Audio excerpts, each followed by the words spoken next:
네, 오늘 이 시간에는 우리나라의 경쟁법, 독점규제법에 대해서 간단히 이렇게 개요만 살펴보도록 하겠습니다. 우리나라의 경쟁법은 지난 시간에도 얘기했지만 독점규제법이죠.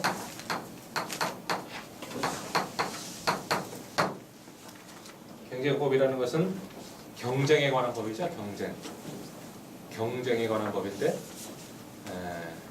모든 사람들의 경쟁이 아니라 사업자들 간의 경쟁만 얘기하는 겁니다.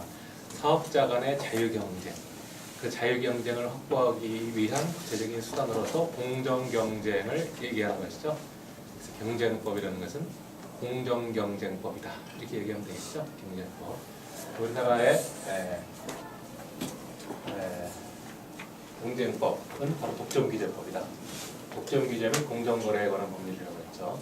그래서 구체적으로 기본적으로 우리나라의 독점규제법은 사업자 간의 부당한 행위 5가지를 규제하고 있다고 했습니다. 5가지. 5가지가 기억이 납니까? 그 사업자의 금지 행위 5개. 첫째가 시장 지배적 사업자, 시장 지배적 사업자의 지위남용 행위죠. 요거는 금지된다. 시장 지배적 사업자의 모든 행위가 금지되는 게 아니라 지위남용의 경우에만 금지된다고 그랬죠. 두 번째는 부당한 기업 결합. 그러니까 여기서 부당하다는 것은 실질적 경쟁을 제한하는 그런 기업 결합이라고 했죠. 실질적 경쟁 제한 기업 결합. 이건 금지된단 말이죠. 그 다음에 세 번째가 경제력 집중 행위.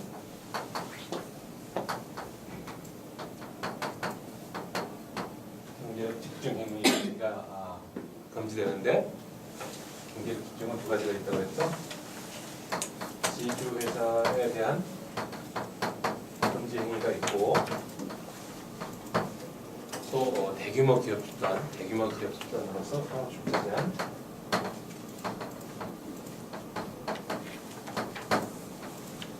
상호출자 제한 기업 집단의 금지 행위에 대해서 규정을 하고 있죠. 그 다음에 네 번째가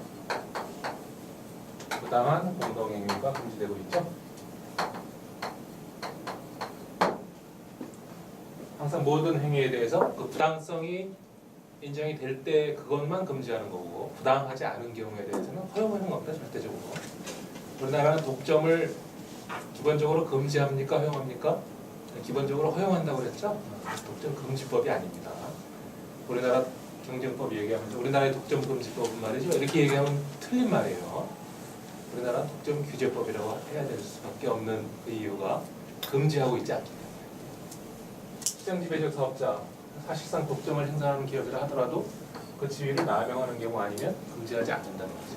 허용을 한다는 거죠. 이 부당한 공동행위는 바로 그 외래어로 우리가 뭐라고 합니까? 외래어로 카르텔이라고 하죠. 그 유명한 카르텔. 그 유명한 카르텔을 금지하는 규정을 우리 독점규제법에는 부당한 공동행위 이렇게 규정합니다. 그 다음에 가장 소소하면서도 가장 광범위한 내용의 불공정한 경쟁 거래 행위를 불공정 거래 행위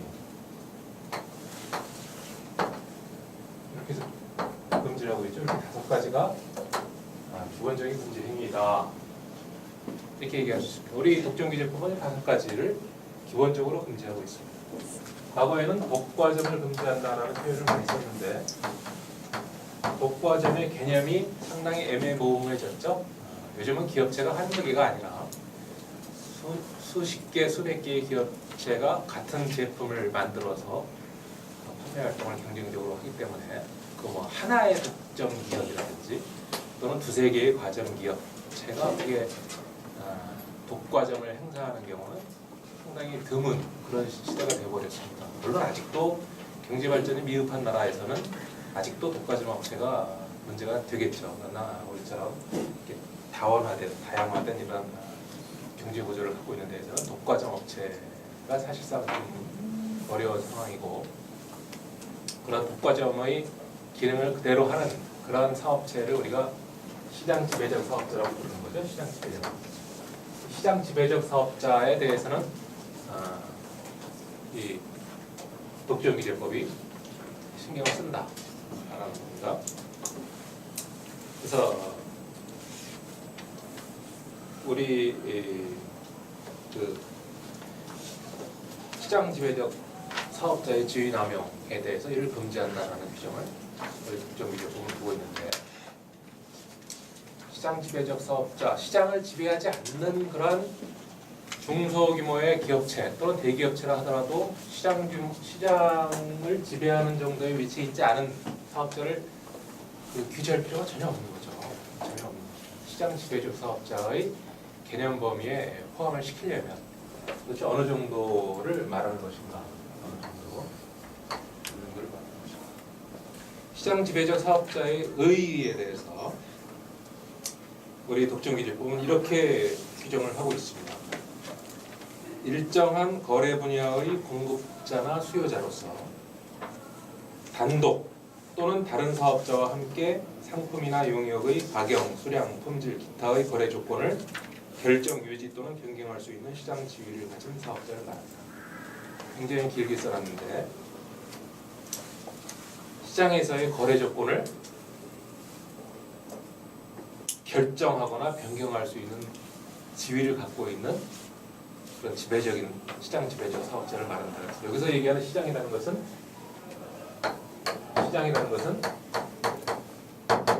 관련 시장을 얘기하는 거죠. 관련 시장.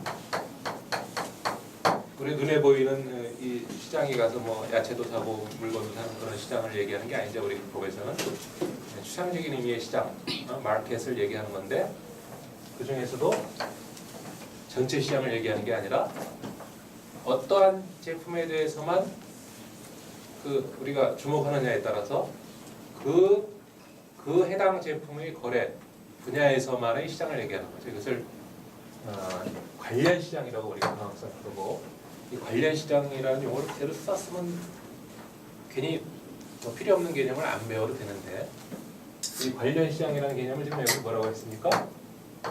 일정한 거래 분야라고 했다. 일정한 거래 분야. 독점규제법이나 반독점법이나 여러 가지 논의할 때 그 무대, 독점규제법이 적용되는 그 무대는 일정한 거래 분야이다. 일정한. 이게 전제죠, 전제. 독점규제법상 문제가 생겼다 그러면 일정한 거래 분야, 이게 이제 기본적인 무대가 되는 거죠. 활동 무대가. 우리는 강학상 관련 시장이라고 불러합니다. 관련 시장. 여기서 활동하는 사업자. 사업자가 이제 또 중요한 개념이 되는데, 이 사업자는 사업을 행하는 자는 다 사업자죠. 사업의 개념에 대해서까지 얘기하면 시간이 많이 걸리니까. 근데 우리는 보통 사업자 그러면 공급자만을 얘기하는데, 공급자뿐만이 아니라 수요자도 사업자가 됩니다. 거대 기업이 수요자로서 영향력을 얼마든지 행사할 수 있죠. 그 시장, 관련 시장 또는 일정 거래 분야에서 유통되는 제품에 대해서 얼마든지 영향력을 행사할 수가 있습니다. 수요자도 포함이 되는 개념이라는 거. 그 다음에 단독으로 행사할 수도 있지만 또는 함께 행사할 수도 있다. 단독으로 행사할 수 있다는 것은 바로 종래의 독점 사업자를 얘기하는 거고, 함께라는 것은 종래에는 과점 사업자를 얘기하는 거지만, 지금 우리가 시장 지배적 사업자라고 하는 것은 이 독점 사업자뿐만이 아니라 과점 사업자 또는 그 이상 사업자를 전체적으로 가리키는 말이에요. 시장 지배적 사업자는 단독으로 할 수도 있고 여러 사업자가 공동으로 할 수도 있다. 이것이 시장 지배적 사업자라고 볼 수가 있는데, 도대체 어느 정도 돼야 그 시장을 지배할 수 있는가? 시장을 지배할 수 있다. 시장 지배를 할 수 있는 그런 사업자가 행하는 행위는 대체로 다른 사업자의 어떤 영향을 미치기가 쉽겠죠. 그래서 그런 것들을 이제 지위남용이라고 부르는데 시장 지배적 사업자에 해당한다고 하려면 구체적으로 평가를 해야 되겠죠. 평가를. 도대체 이 사업체에서 시장 점유율을 몇 %나 갖고 있고 그 다음에 다른 사업자가 이 시장에 진출하는데 얼마나 애가 시장을 봉쇄하고 있는 것인지 여러 가지 다양한 요소들을 고려를 해서 결정을 해야 될 거지만 그걸 공정거래위원회에서 매 사건 발생할 때마다 그런 거 다 판단하고 하려면은 결정이 대단히 늦어지겠죠. 그래서 일단 대충 이 조건에만 해당하면 시장 지배적 사업자로 보자라고 하는 추정 규정을 두고 있습니다. 추정. 그래서 한 개의 사업자가 그 시장의 점유율을 50% 이상 갖고 있으면 한 개의 사업자가 50% 이상 갖고 있으면 시장의 절반 이상을 갖고 있다. 그럼 이거 뭐 시장 지배적 사업자라고 부르는 거죠. 독점 사업자는 아니죠. 독점 사업자는 하나 100%예요. 100%. 지금은 독점 사업자는 거의 없는 상황이기 때문에 시장 지배적 사업자를 비교하는데 한 개의 사업자가 50% 이상 또 3개 이상의 사업자가 75% 이상의 시장을 점유하고 있으면 이것은 시장 지배적 사업자라고 본다가 아니라 추정한다 이렇게 되어 있습니다. 추정 규정이라고 하죠. 추정 규정. 우리 독점규제법은 3가지의 경우를 추정하는 추정 규정을 두고 있어요. 그중에 첫 번째가 바로 시장 지배적 사업자를 추정하는 것입니다. 그럼 시장 지배적 사업자로 일단 추정이 되면 이 시장 지배적 사업자가 행하는 모든 행위가 다 남용행위냐? 그건 아니라는 거죠. 시장 지배적 사업자의 행위가 남용행위로 되는 경우가 5가지가 규정이 되어 있는데 그것이 이제 간단합니다. 모든 그 시장에서의 그 질서를 불안시키는 행위는 가격을 가지고 하는 경우가 대부분이죠. 어떤 특정한 제품이나 상품에 대해서 가격을 마구 올려버린다거나 뭐 할 때 문제가 생기는 거죠. 그래서 가격을 결정하는 행위인데 가격 결정 행위가 여러 가지 원료나 재료 값이 올라가지고 합리적으로 올리는 것은 아무런 문제가 없겠죠. 그것이 부당할 때에만 문제가 생깁니다. 그래서 이 구체적인 행위는 다 부당한이라는 수식어가 항상 붙습니다. 부당한 경우에는 다 지위남용이 된다는 것이죠. 첫 번째가 가격을 올린다든지 그 다음에 가격은 안 올려도 제품을 시장에서 이렇게 출고량을 확 줄여버리면 어떻게 됩니까? 가격을 안 올려도 가격이 저절로 올라가겠죠.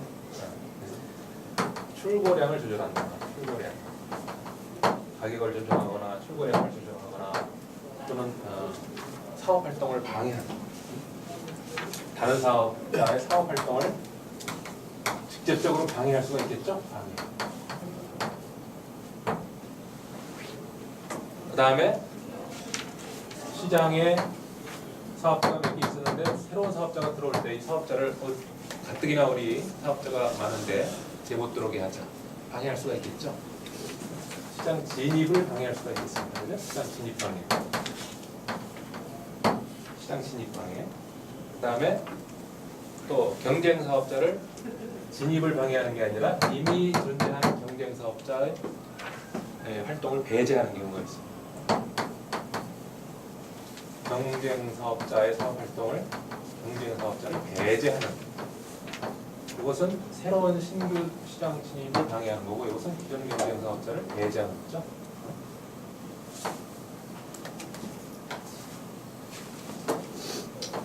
그래서 우리가 시장 지배적 사업자까지는 기억이 잘 되는데, 독점규제법 독과점 사업을 규제하고 있지. 독과점 사업이라고 규제는 안 하고 시장 지배적 사업자라고 해. 시장 지배적 사업자는 시장 점유율이 50% 이상이거나 세 사업자가 75% 이상 이 정도로 추정을 하지. 여기까지 다 기억을 잘해요. 구체적으로 뭐가 지위남용이냐 그러면 잘 기억을 못해.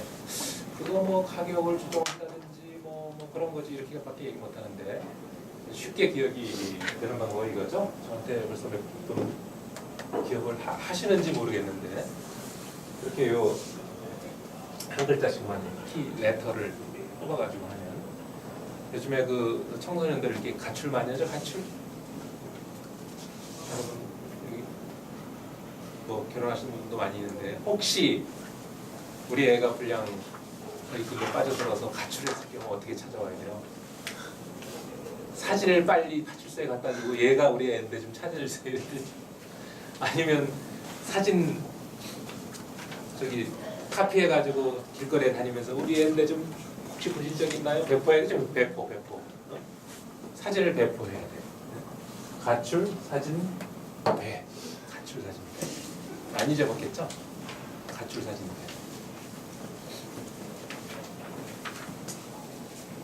개요만 얘기하는데 자꾸 이런 것까지 얘기해서 시간이 많이 걸릴 것 같습니다. 그게 그 다음에 실질적 경쟁 제한을 초래하는 기업 결합을 금지한다. 기업 결합. 기업 결합이라는 것은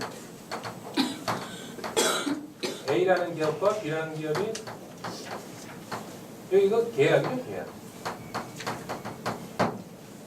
계약을 통해서 기업을 결합할 수가 있다. 가장 일상적인 기업 간의 결합 형태가 뭡니까? Merger and Acquisition. Merger and Acquisition. M&A. 예? 인수합병이라는 거죠. 합병 인수. 근데 우리는 인수합병이라고 그러죠. 근데 이렇게 거창하게 계약을 체결해가지고 합병하는 경우도 있지만 그냥 A라는 회사가 B라는 회사의 주식을 왕창 취득해버리면 B라는 회사는 껍데기만 그 다른 회사고 실질적으로는 한 회사는 똑같죠. 주식 취득에 의한 경우. 주식 취득에 의한 경우. 어떠한 경위에 의해서인지 모르지만 A가 B 회사의 어떤 대표이사라든지 아니면 임원으로서 파견을 하고 있어요. 그러면 다른 회사자 같은 여기서 이 회사의 임원을 파견하면은 이거 같은 회사 아니야? 실질은 그죠? 임원을 겸임한다. 라든지. 그다음에 지금 여기서 얘기한 이 합병. 그다음에 유사한 또 기업 결합으로 볼 수 있는 게 영업양도라는 것이 있죠. 영업양수.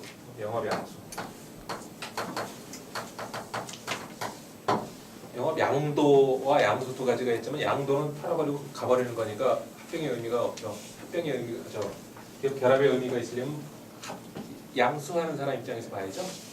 그래야 다른 회사가 이렇게 결합이 된 거니까. 그래서 양수, 양도는 얘기하지 않습니다. 다 양수만 얘기하죠. 그 다음에 아예 A라는 회사와 B라는 회사가 우리 둘은 그냥 가만히 있고 우리 C라는 회사는 설립해가지고 여기다 출자를 절반씩 해서 아니면 한쪽이 많이 하고 작게 해서 그 C라는 회사를 공동 경영합시다. 이러면 이 C라는 회사를 통해서 A라는 회사와 B라는 회사가 그대로 경영이 가능하겠죠. 그래서 회사를 설립하는 거죠.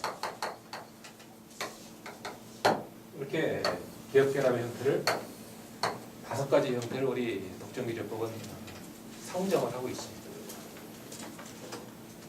기업 결합의 형태가 대충 이러한 형태죠. 우리 독점기준법이 인정하고 있는 5가지의 기업 결합 형태. 기억을 좀 잘 하기 바라고. 그 다음에 이 기업 결합이 A라는 회사가 B라는 회사가 합병만 하면 다 이거 금지되는 거예요? 그럼 안 되죠. 오히려 부실한 기업을 A라는 회사는 튼튼한 기업인데 B라는 회사가 부실해요. 그럼 가능하면 A가 B를 끌어안아가지고 이 B 회사의 자원을 활용하는 게 좋겠죠. 오히려 기업 결합은 금지되는 게 아니라 어떻습니까? 금지되는 게 아니라 장려되는 거죠. 기업 결합은 장려되는 거죠. 국가 경제를 위해서 장려해야 돼요. 어떤 경우는 금지되느냐? 어떤 경우? 바로 이럴 때만 금지한다. 실질적으로 경쟁을 제한한다. 시장에 A, B, C, D 이런 회사가 경쟁을 하고 있는데 조금씩 우월한 회사들이 있죠. 이렇게 1위, 2위 나머지가 있는데 1위와 2위가 시장 지배적 사업자까지는 아니었는데 아니다. 시장 지배적 사업자였는데 가뜩이나 시장 지배적 사업자였는데 둘이 합병을 한대요. 둘이 합병을 한다. 그러면은 이 시장 질서에 미치는 영향이 크겠죠. 그래서 바로 그런 경우는 바로 실질적 경쟁 제한을 처리하는 기업 결합이라고 추정을 해버립니다. 추정 또 나왔네. 여기 두 번째 추정이 나왔죠. 두 번째 추정. 첫 번째 추정은 시장 지배적 사업자. 두 번째 추정은 경쟁 제한적 기업 결합을 실질적 경쟁 제한의 추정을 한다는 거죠. 이 기업 결합을 제한하는 거죠. 기업 결합. 그래서 기업 결합 형태는 5가지가 나왔기 때문에 그 형태가 바로 금지되는 실질적 경쟁 제한의 금지 형태가 되겠죠. 다만 그것이 실질적으로 경쟁을 제한하는가의 판단은 누가 하느냐? 공정거래위원회에서 하는데 그것은 추정을 해버린다. 어떤 경우에 추정을 하느냐? 역시 시장 지배적 사업자가 이런 거를 하면 추정을 해버린다. 두 번째 추정이 나왔죠?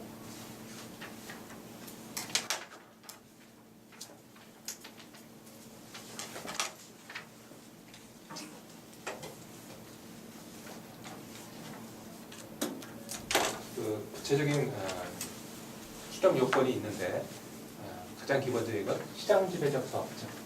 시장 지배적 사업자가 행하는 기업 결합에 대해서는 그것을 그 실질적 경쟁을 제한하는 것으로 추정을 해버린다는 거죠. 추정. 여기 해당되는 거죠. 그 다음에 세 번째로 경제력 집중에 관한 거죠. 경제력 집중은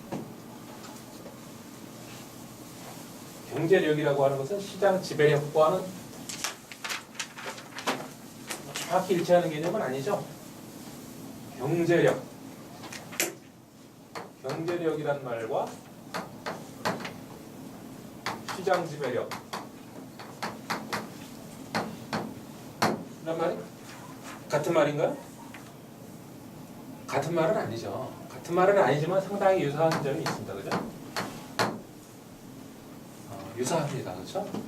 경제력이 있는 회사가 시장 지배력이 없기가 좀 힘들고 시장 지배력이 큰 사업자가 경제력이 없다고 하기가 좀 그렇고 그렇죠. 좀 유사한 개념이긴 하지만 똑같이 일치하는 개념은 아니다. 여기 우리 독점규제법이 이야기하는 경제력이라는 것은 기업과 기업이 한 가족이 되는 현상을 경제력 집중이라고 보는 겁니다. 경제력 집중이라고 보는 거죠. 그래서 어떤 특정한 사업자가 다른 사업자를 이건 기업 결합의 형태가 아니라 다른 사업자를 지배하려면 지배하는 방법은 그것을 이제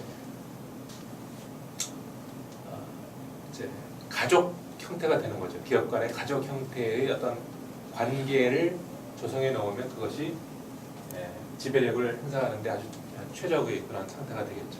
그래서 이 A라는 회사가 B라는 회사를 지배하기 위한 방법에 대해서 가장 기본적으로 오늘 이제 발표를 할 텐데 첫 번째 방법이 지주회사를 설립하는 방법입니다. 지주회사, 홀딩 컴퍼니라고 하죠. 지주회사. 이 지주회사라는 것은 그 회사 자체가 만약에 A가 지주회사라고 한다면 어떤 사업을 하는 게 아니죠. 사업을 하는 지주회사가 있고 사업을 하지 않는 지주회사 이렇게 두 가지 종류가 있는데 통상 사업을 하지 않는 지주회사의 경우를 우리가 활용을 해왔죠. 사업을 하는 지주회사도 있긴 있습니다. 보통 다른 회사를 지배하기 위한 목적으로 설립한 회사. 그러려면 주식이 있어야 되겠죠. B라는 회사의 주식을 뭐 기본적으로 51% 이상 갖고 있으면 확실히 지배를 할 수 있겠죠. 기본적으로 그런 회사를 지주회사라고 하는데 지주회사를 설립해서 다른 회사를 지배할 수가 있겠죠. 그러려면은 최소한 한 51%라든지 뭐 상당한 그 주식을 취득을 해야만 명실상부한 지주회사가 될 텐데 여러 가지 변칙적인 어떤 방법을 수단을 동원하면 조금만 가지고도 한 10%의 주식만 가지고도 이 회사를 지배하는 그런 형태가 있을 수 있겠죠.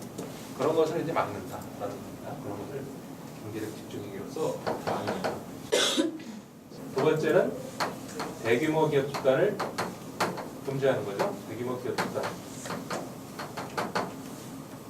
근데 이것도 금지의 하나의 형태가 가장 좋을 텐데 금지하는 게 아니죠. 금지하는 게 아니라 지정만 해놓고 감시만 한다. 지정만 해놓고 감시를 하는 시스템입니다. 우리 공정거래위원회에서 너희는 대규모 기업 집단으로서 너희들이 하는 행위는 경제 집중 행위로 보이기 때문에 우리가 집중적으로 감시를 하겠다 라고 하는 거죠. 그래서 감시를 해가지고 뭐 어떻게 하겠다고? 뭘 못하게 하는 거죠? 서로 출자를 못하게 하는 거죠. A라는 회사와 B라는 회사가 서로 출자를 해버리면 여기가 100억 원인데 여기도 100억 원이 있다. 그럼 서로 출자를 해버리면 뻥튀기가 돼가지고 A의 자본도 200억 원이 되고 B의 자본도 200억 원이 되는 거죠. 치면 400억 원이 되는 거죠. 실제는 200억 원밖에 없는데 안 되겠죠. 그래서 한쪽이 다른 쪽에 출자를 해도 이거는 허용돼도 이 출자 받은 회사가 다시 반대쪽으로 출자하는 요건 안 된다는 거죠. 그것을 상호 출자라고 합니다. 그 다음에 그럼 서로 출자는 못해도 얘가 은행에다가 돈을 좀 빌리는데 돈을 그냥 빌려줍니까? 보증 세우세요 그럴 거 아니에요. 그죠? 그럼 얘가 보증 설 거예요. 얘가 보증을 선버리면 실질적으로 출자하는 거랑 거의 똑같죠? 보증 잘못 썼다가 얼마 주지 망하잖아요. 그죠? 요 보증도 안 된다 그래가지고 채무 보증 이게 금지합니다. 그래서 대규모 기업 집단이라는 표현을 실제로 안 쓰고 상호 출자 제한 기업 집단, 채무 보증 제한 두 가지를 금지하고 있다. 경제 집중에 대해서 경제법은 두 가지를 지주회사와 대규모 기업 집단을 규제하고 있는데 대규모 기업 집단으로서는 상호 출자 제한 기업 집단과 채무 보증 제한 기업 집단 두 개를 규제하고 있다는 것이죠. 그 다음에 네 번째로 이 카르텔은 진짜 중요한 거죠. 진짜 이 중요한 부당한 거래 형태. 기본적으로 부당한 거래 형태. 요 세 가지는 이 거대 기업체,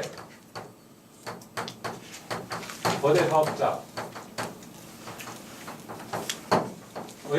지위 남용을 전제하는 것이죠. 지위 남용. 이런 특성이 있습니다. 특성이 있는데 요 부당한 공정행위나 불공정 거래 행위는 모든 사업자에 대해서 적용이 되는 형태죠. 기본적인 형태다. 그래서 이 카르텔이라고 하는 것은 우리가 종래 담합이라고 불러왔던 그런 사업자 간에 서로 부당한 합의를 얘기하는 합의. 그래서 우리는 여기 행위라고 하고 있지만 꼭 행동을 해야 될 필요는 없습니다. A라는 회사와 B라는 회사가 우리 가격을 올릴까요? 내일부터?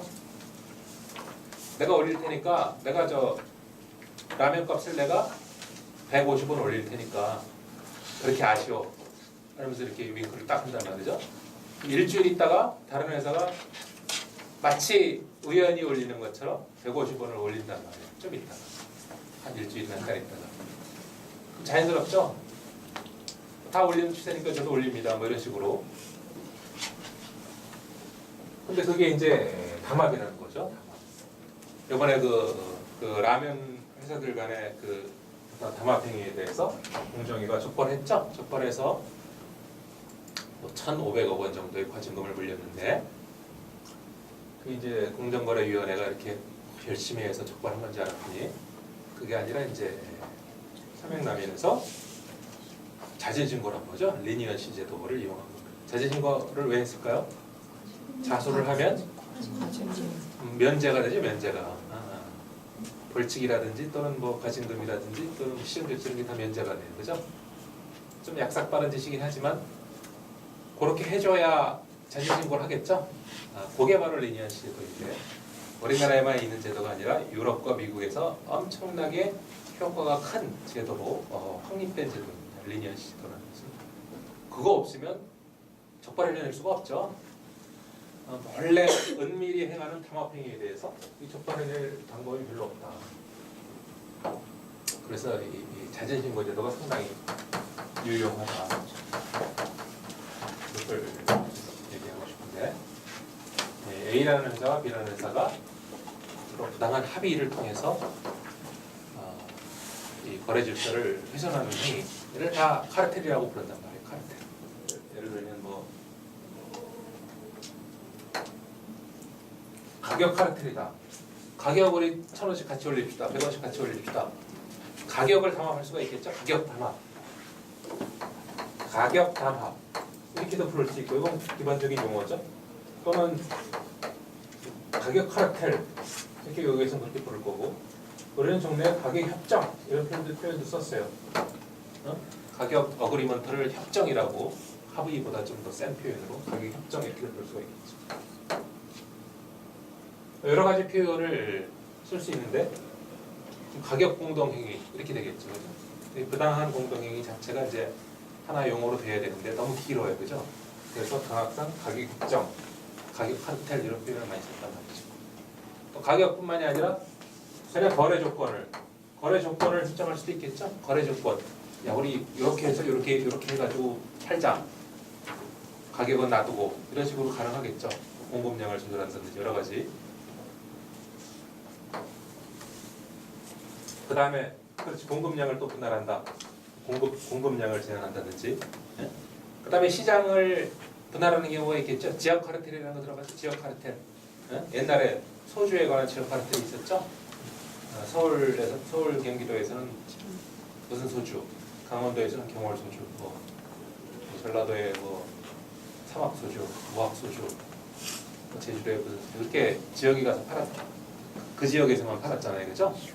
그래서 제주도나 어디 강릉이나 이런 데 놀러 갔다 오는 사람들이 우리 마치 요즘에 외국 갔다 오면 외국에서 술 사다가 선물하잖아요, 그죠? 옛날에는 지방에 놀러 갔다 오면은 내가 강릉에 가서 경월 소주 사왔어. 내가 제주도 가서 이런 소주 사왔거든 하면서 같이 먹고 그러잖아요, 그죠? 그럴 때가 있었다. 시장 분할 협정이라고 하죠. 다 지금은 카르텔로서 담합으로서 지금은 불법이죠. 다. 잘 담아가는 거지. 굉장히 많죠? 카르텔. 그 다음에 아까 추정을 2개 했었죠? 추정을 첫 번째가 시장 지배적 사업자를 추정하고 두 번째가 경쟁을 실질적 경쟁을 제한하는가 하지 않는가를 추정한다고 했는데 세 번째가 뭐냐면 바로 이 담합 합의가 있냐 없냐. 합의. 이 부당한 합의가 있었는가를 추정을 해버립니다. 부당한 합의. 공정위에서 A라는 기업과 B라는 기업이 서로 담합을 했는지 안 했는지 그거 모르죠. 그래서 결과만 가지고 추정을 해버립니다. A라는 회사와 B라는 회사와 C라는 회사와 D라는 회사가 이거 정유회사 갑자기 어느 날 휘발유 값을 100원씩 똑같이 올렸어. 때가 아마 1,100원쯤 하던 때인가? 다 1,200원으로 올렸어요. 정확치 않아요. 한꺼번에. 그로부터 한 5개월 있다가 공정위에서 과징금을 부과했죠. 이 5개 정유 회사에 대해서 500억 원의 과징금을 부과했습니다. 왜? 카르텔이다 이거죠. 가격 카르텔. 이 현상만 동시에 올렸지 않냐 너희들. 카르텔이다 이렇게 추정을 하는 거예요. 그럼 당사자들이 사업자들이 우리 저 담합한 게 아니다. 거꾸로 입증 책임을 져야 되는 거죠. 입증 책임의 일종의 전환 효과를 가지고 추정이라는 것은 입증을 상대방이 하도록 바뀌는 거죠. 여러분들 전공하고 있는 법리에서 다 추정을 하게 되면 그 입증 책임을 싹 상대방한테 미루어 버리는 그런 결과가 나오는 거죠. 카르텔에서도 그 합의, 부당한 합의가 그 추정이 된다. 그 다음에 마지막으로 불공정 거래 행위. 불공정 거래 행위가 있죠. 불공정 거래 행위는 진짜 공정하지 못한 각종 거래 행위는 다 불공정 거래 행위로서 불공정 거래 행위 있죠. 이거 다 우리는 이제 경제법은 뭐예요?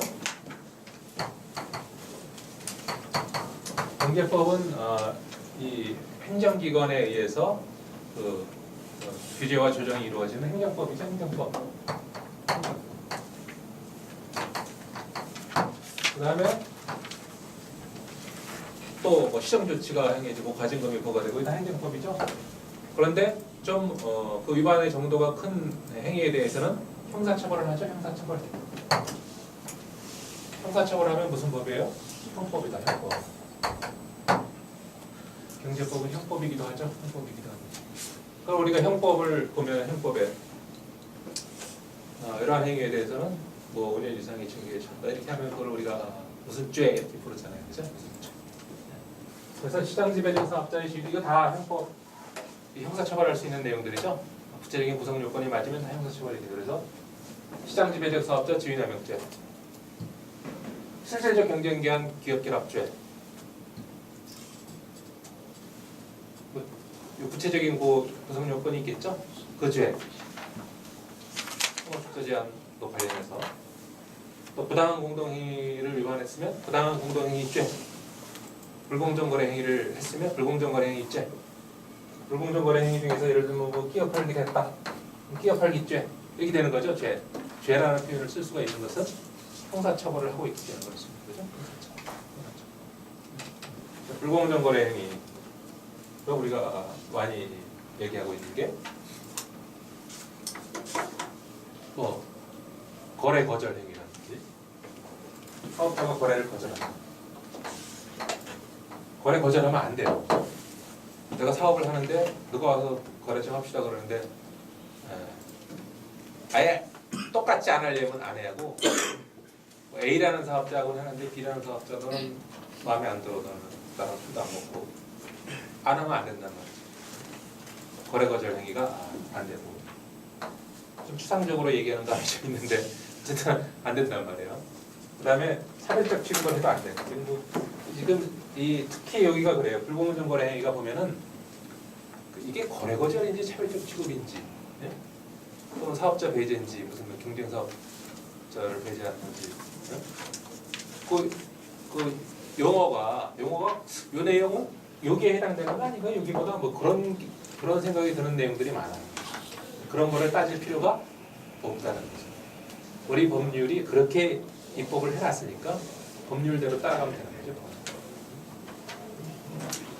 끼어 팔기가 거래 강제냐? 끼어서 저 양주 좀 공급해 주세요. 대리점이 술집인데 우리 강남에서 잘 나가는 술집이에요. 잘 나가는 양주 딱 주문하면서 빨리 자 10박스 갖다 주세요 그랬는데 김 사장 우리 양주 우리가 생산하는 거 그거 말고 주고 있잖아. 그게 좀 안 팔려서 그런데 요것도 한 박스 좀 끼워줄 테니까 좀 같이 사쇼. 이 끼어 팔기죠? 그건 안 살래. 그거 왜 삽니까 괜히? 그래? 그럼 김 사장한테 그럼 안 팔을래? 그럼 이게 거래 거절입니까? 거래 강제입니까? 그 차라리 애매하잖아요. 그죠? 그런 걸 따질 필요가 없다. 끼어 팔기는 거래 강제로 구별을 해놨기 때문에 거래 강제로 보기 됩니다. 그래서 여기 쫙 열고 돼 있는 불공정 거래 행위에 대해서는 그냥 그대로 받아들이면 됩니다. 그대로. 그래서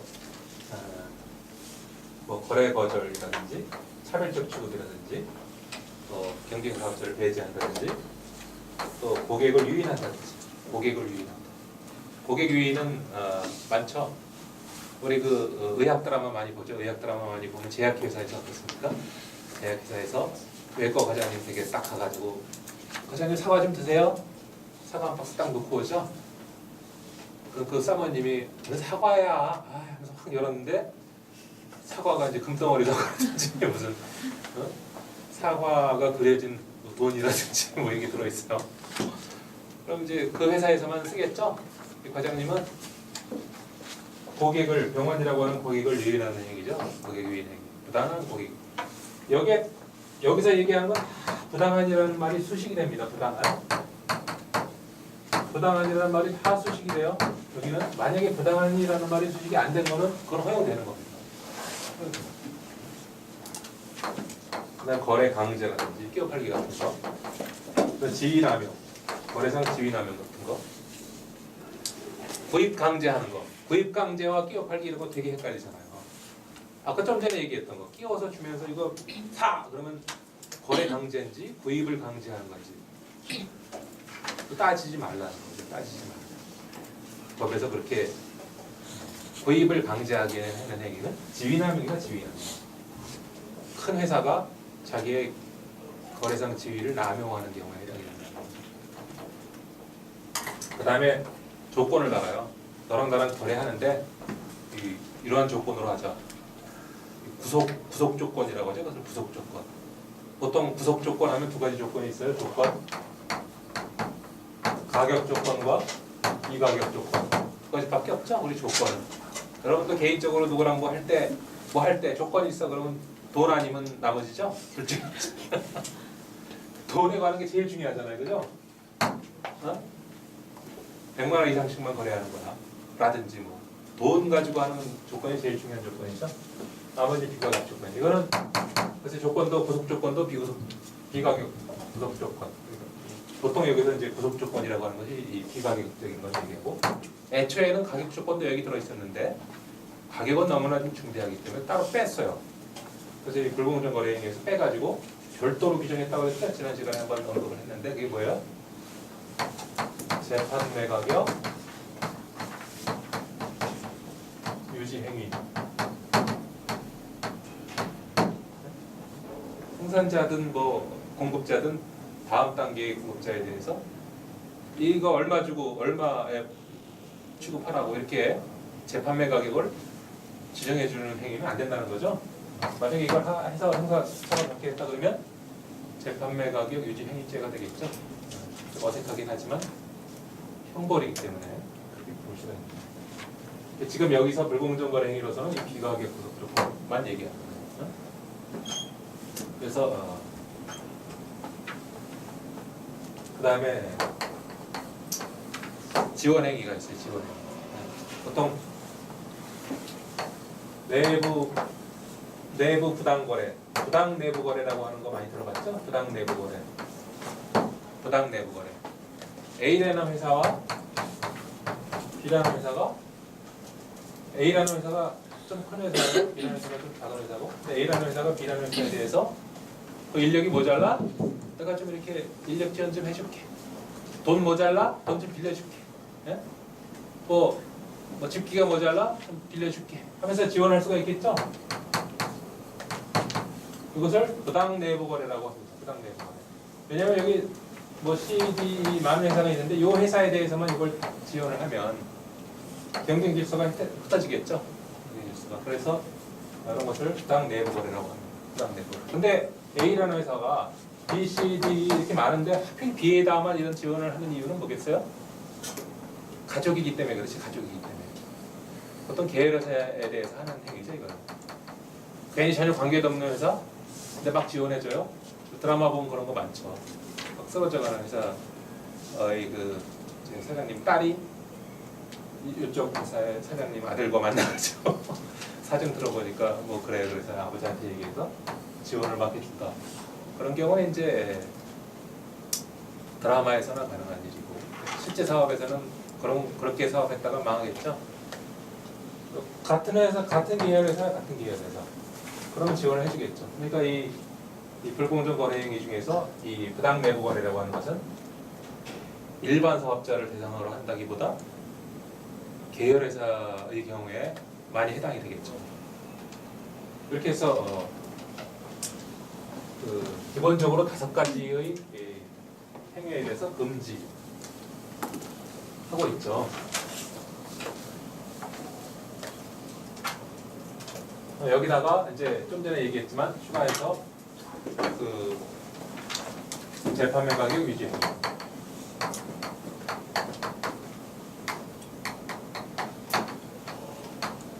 그게 사업자의 금지 행위로 되어 있고, 그 다음에 사업자의 행위만 금지해야 될 것이냐? 사업자가 같은 업자끼리 모여가지고 사업자 단체를 결성하는 경우가 많죠. 사업자 단체라 하면 2개 이상의 사업자가 모여서 서로 이렇게 친목 활동을 하든지 뭘 하면 다 사업자 단체로 가야 되겠죠. 그 사업자 단체가 친목 활동하면서 이렇게 하기로 하자고 해버리면 그 담합하고 똑같은 결과가 나오죠. 카르텔하고. 그래서 주로 이 부당한 공정행위와 불공정 거래행위에 대해서 주로 사업자 단체의 행위도 규정을 금지를 하고 있습니다. 사업자 단체의 금지 행위. 이러한 모든 것들을 규제하고 통제하는 그런 행정기관이 어디입니까? 공정거래위원회이다. 공정거래위원회이다.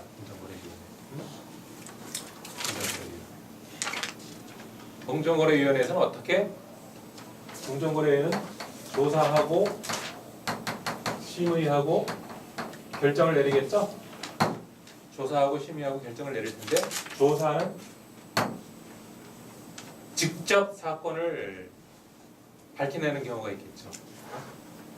그걸 뭐라 그래요? 인지. 이건 형사법상 수사 절차하고도 비슷해요. 그러니까 인지하지 못한 사건에 대해서 조사할 수가 있겠죠? 그게 어떻게 가능합니까? 누군가가 신고를 했으면 가능하겠죠. 신고에 의해서 조사하는 경우도 있고 스스로 알아서 조사하는 경우도 있겠죠. 인지. 마치 검찰 수사랑 비슷하죠. 검찰 수사. 경제 검찰이라고 부르는 거니까. 이 신고에 자진 신고도 여기 들어가는 거죠. 자진 신고도. 자진 신고는 당사자가 신고하는 거고, 자진 신고는 당사자가 신고하는 거고. 그렇지 않고 제3자가 신고하는 수도 있겠죠. 그 제3자 안에는 그 당사 기업의 어떤 중요한 직책을 맡았던 그런 그 임원이나 간부일 가능성이 높고, 또는 퇴직자가 신고하는 경우도 많이 있겠죠. 그런 내용들입니다. 그 다음에 형사처벌을 하게 되는 경우가 있는데, 형사처벌. 기본적으로 공정거래위원회는 조치가 한 3가지 정도가 있죠. 시정조치를 내리거나, 시정조치를 내리거나, 과징금을, 이거는 시정조치, 과징금 따로따로 할 수도 있고 같이 할 수도 있죠. 그 다음에 이거 가지고도 좀 부족하다 싶으면 뭘 합니까? 고발을 하는 거죠. 고발. 이 고발을 통해서 형사처벌이 가능하다.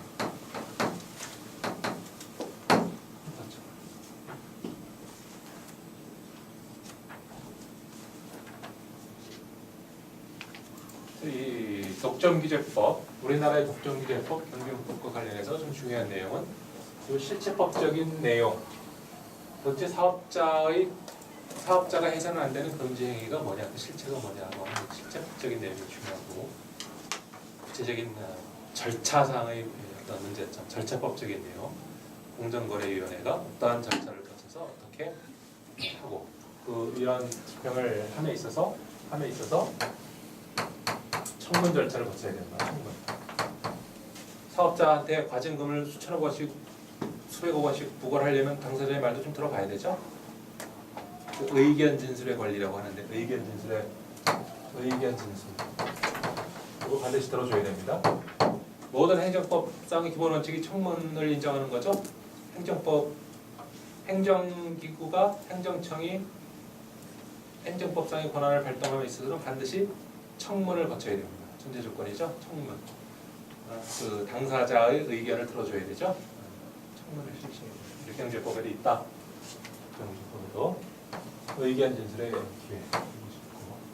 그 다음에 공정거래위원회가 이런 행위를, 이런 조사를 하고 작업을 하는데 너무 많죠. 일이 많아서 산하기구를 두고 있다. 산하기구. 산하기구의 가장 대표적인 것이 한국, 우리나라 기구 중에 한국 국자 안 들어가는 게 없죠. 한국 공정거래조정원. 한국 공정거래조정원. 주로 공정거래, 불공정거래 행위 요거 업무를 맡기려고 공정거래조정원을 설립했죠. 이 공정거래조정원. 거기에 프랜차이즈와 관련된 내용도 같이 맡겼습니다. 그래서 한국 공정거래조정원에서 상당한 역할을 하고 있고, 그 다음에 우리가 잘 알고 있는 한국 소비자원. 소비자에서는 소비자법을 기본으로 해서, 소비자 기본법이죠. 이제 이 경제법 말고 이 소비자법과 관련해서 한국 소비자원이 중요한 역할을 하고 있죠. 가장 큰 산학기구는 두 개인데 말고도 몇 개의 산학기구가 더 있다. 오늘 독점규제법에 대해서 개요만 수박 겉핥기식으로 이렇게 풀어왔는데 다음에 기회가 되면 소비자법에 대해서도 한번 정리를 해보도록 하겠습니다. 자, 오늘 개요에 관한 강의 여기서 마치겠습니다. 감사합니다.